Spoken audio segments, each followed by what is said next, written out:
오늘은 잠언 4장 20절부터 23절 말씀입니다. 함께 읽겠습니다. 내 아들아, 내 말에 주의하며 내가 말하는 것에 네 귀를 기울이라. 그것을 내 눈에서 떠나게 하지 말며 내 마음속에 지키라.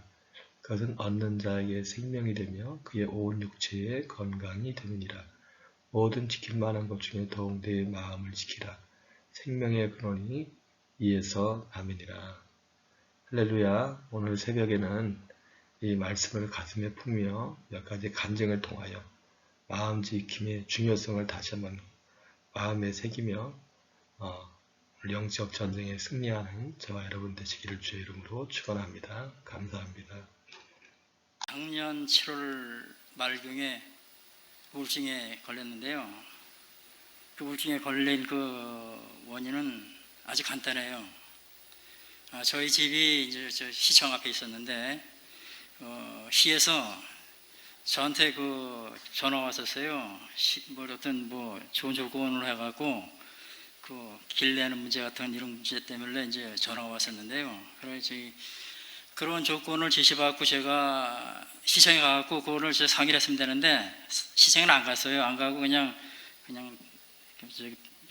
시청을 안 가고 그 시청 사람 말을 그냥 무시해버리고 그냥 안 가고 그냥 지냈어요. 지내놨는데 지난번에 이제 시청이 새로 청사를 지면서 이제 그 앞에 저희 집 밑으로 이제 도로가 나게 생겼는데 도로가 저희 집 쪽으로 안 나고 반대쪽으로 난 거예요. 그래 제가 그때 가갖고 그걸 했으면 아마 그렇게 정책적으로 그렇게 됐을지 모르지만 제 생각에는 제가 그때 가갖고 시청 가서 그 얘기만 했으면 이쪽 방향이 아니고 저희 집 쪽 방향으로 길이 나지 않았을까 하는 생각이 제 머릿속에 딱 박기 시작한 거예요. 박기 시작하니까는 그 생각이 꼬리에 꼬리를 물어갖고 계속 해갖고 불면시도 오고 어떻게 제가 어떻게 할 수가 없더라고요. 그래갖고 견딜 수가 없는 거. 밤에 잠도 안 오죠. 잠이 안 오다 보니까는 밤을 새다 보게 되니까 머리가 현기증 나고 그냥 어지럽고 그냥 정신이 없는 거예요. 이제 한 군데 서 있지도 못하고 왔다 갔다 해야 되고 계속해서 그냥 미친 사람처럼 왔다 갔다 해야지만 좀 마음이 좀 편하고 한 군데 어떻게 정치해서 앉아있지 못하겠더라고요. 그러다 보니까 집사람이 어디 가서 일을 못하는 거예요. 저 때문에요. 제가 어떤 다른 어떤 행동을 할까봐 겁나갖고 계속 전화하고 확인하고 또 제가 전화하게 되면 어디가 있든지 바로 오고 돼서 항상 제 옆에 있었거든요. 그 우울증을 알고 한 보름 지났을까요? 지났는데 보니까는 도저히 이거는 견딜 수가 없더라고요. 이거는 정말 내 생각 때문에 생각이 너무나 힘들으니까는 차라리 생각할 수 없는 곳 그곳으로 가고 싶더라고요. 그러니까 죽고 싶더라고요. 진짜 정말 죽고 싶더라고요. 어떻게 내가 어떻게 할 수가 없는 거예요. 아무리 생각을 바꾸려도 안 되고 그냥 자꾸 꼬시고 그러다 보니까는 죽고 싶은 마음이 불현듯 들더라고요. 그런데 그때마다 이제 하는 게 이제 가족 생각나고 내가 여기서 무너지게 되면 가족이 무너지고 이런 생각이 또 이렇게 들어오면서 이렇게 되더라고요. 그러면서 또 이렇게 많으신 분들이 이제 저를 위해서 기도도 해주시고 교제도 해주시고 그런 가운데 그다음에 이제 교제를 통해서 이제 말씀을 받으면서 점점 나아지더라고요. 그래서 제가 7월 이제 우울증에 걸려고 8월 달에 제가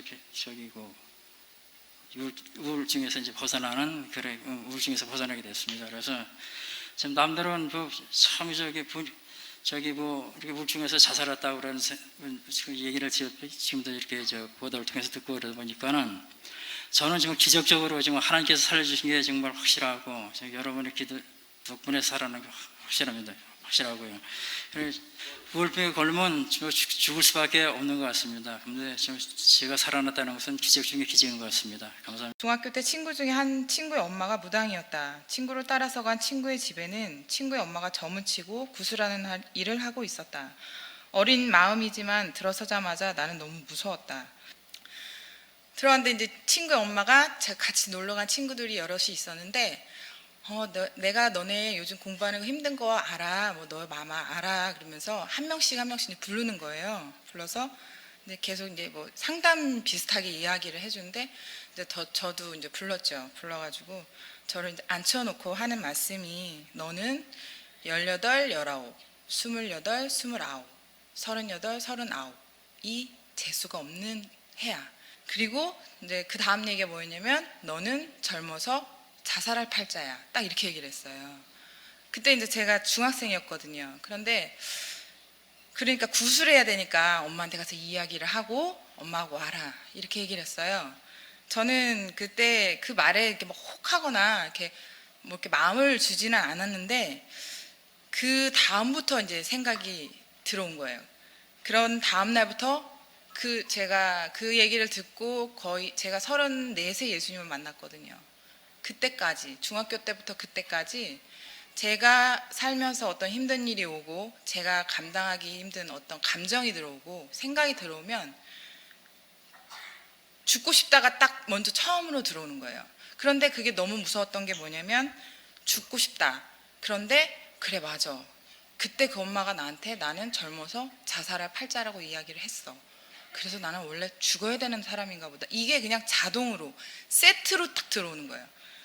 약을 먹고 죽거나 어떤 손목을 긋고 죽거나 하는 여러 방법들이 이게 항상 떠올랐는데 욕조에 물을 쫙 받아놓고 거기에 이제 들어가서 손목을 긋고 그럼 물이 이제 피로 가득 차잖아요. 그 죽어있는 그 내 모습 그게 정말 너무나 선명하게 항상 그게 보였었어요. 그 방법이 가장 이제 기억이 많이 났던 장면인데 왜 이런 일들이 나에게 일어나는지 내 머릿속엔 도대체 무엇이 들어있길래 내가 이러고 사는가 너무 고민이 되고 벗어나고 싶었거든요. 근데 그런 삶을 살고 있는 가운데 성경책에서 요한복음 13장 2절을 발견한 거예요. 얼마나 충격이었는지 몰라요. 왜냐하면 그런 삶을 살고 있는 나에게 말씀이 기록되어 있기를 생각을 넣어준 존재가 있다라고 기록되어 있잖아요. 하나님이 살아계시고 성경이 실제라면 이 말씀이 실제인 거예요. 그러면 지금껏 내가 한 생각이 다 내가 한 게 아닐 수도 있겠구나. 이게 속고 살았구나. 내가 속고 사는구나. 이게 그냥 순식간에 보인 거예요. 제가 그동안 영적 싸움이 치열했는데 이제 끊지 못하고 저도 이제 무너지고 또 가지고 가는 마음들이 있잖아요. 이런 것들이 하나님 앞에 얼마나 악한 것인지가 이제 보여진 거예요. 제가 이런 곳에서 잠시라도 이분을 놓친다면 생각만 해도 정말 끔찍했다. 성경의 모든 말씀이 얼마나 큰 은혜의 말씀인가 다시 한번 생각하게 되었다. 염려하지 말라, 두려워하지 말라, 근심하지 말라 하신 그 주님의 말씀이 부활이라는 확실한 증거를 통해서 실제가 되니까 간절하게 붙들게 된다. 너무나 감사한 하루를 살고 있다는 생각이 들어요.